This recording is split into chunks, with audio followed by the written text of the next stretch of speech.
Bueno, nosotros en mi grupo vamos a hablar del artículo de la prevalencia de síndrome metabólico en trabajadores del Centro Materno Infantil Miguel Grau en Chaclacayo, Perú, Lima Este, ¿no?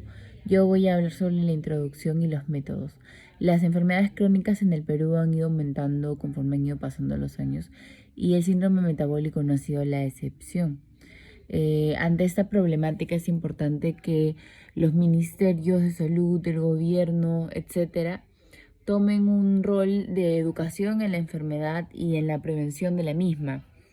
Es así como este estudio tiene como objetivo determinar la prevalencia del síndrome metabólico en el Centro Materno Infantil Miguel Grau en Lima Oeste, en Chaclacayo, ¿no? Es un estudio descriptivo de corte transversal. Participaron todos los trabajadores del centro de salud.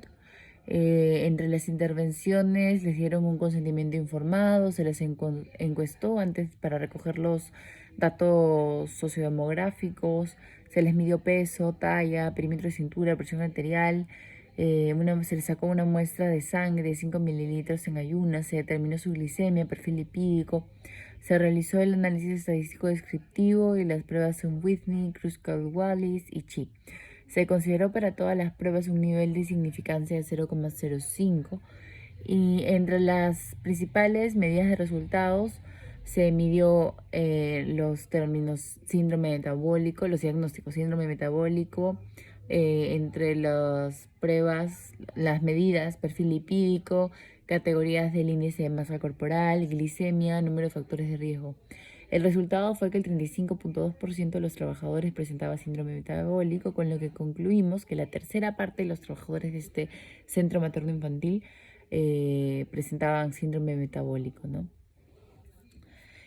Bueno, en la introducción se habla de cómo podemos definir la transición epidemiológica, que es un proceso a largo plazo de cambio de las condiciones de salud de una población, que incluye modificaciones en los patrones de la enfermedad, de la invalidez, de la muerte incluso.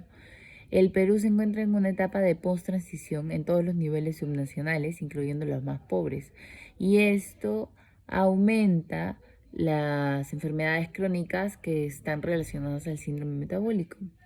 Hay varios factores de riesgo como la dislipidemia, hipertensión, hiperglicemia, que tienden a estar juntos, a ser diagnosticados en conjunto, a lo que se le llama el síndrome X o el síndrome metabólico. Como entidad diagnóstica con criterios definidos, fue introducida por la OMS en el 98. Este síndrome está asociado a un incremento de 5 veces en la prevalencia de diabetes de tipo 2 y 3 veces en la de enfermedades cardiovasculares. En el estudio se busca tener un mayor conocimiento de las cifras, en este caso, de cuánta gente tiene este síndrome metabólico en esta muestra, porque así se pueden tomar mejores medidas para la educación, prevención del mismo, ¿no? De los estudios realizados en trabajadores de salud en México, se tienen prevalencias bastante altas, tanto en el servicio de medicina familiar como en un hospital público, yendo de 40% a 60,7%.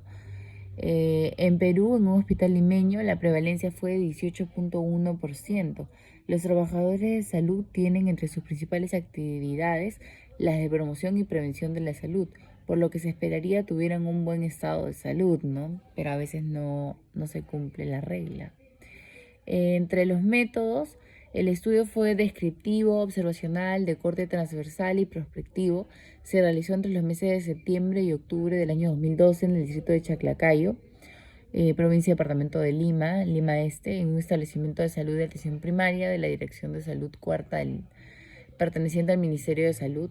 Los trabajadores la constituyeron 253 trabajadores de la microred de salud de Chaclacayo, que estuvieron laborando bajo diferentes modalidades de vínculo laboral en el tiempo de la toma de datos.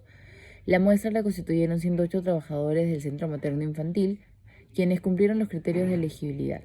Se excluyó a las gestantes, a los que usaban corticoides, a los que padecían cáncer, trastornos tiroideos, entre otros criterios que se determinaron en los criterios de exclusión, ¿no?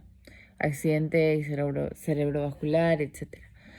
Las muestras de sangre fueron procesadas en menos de 60 minutos. El índice de masa corporal se calculó dividiendo el peso en kilogramos entre la talla en metros al cuadrado, que es la fórmula estándar.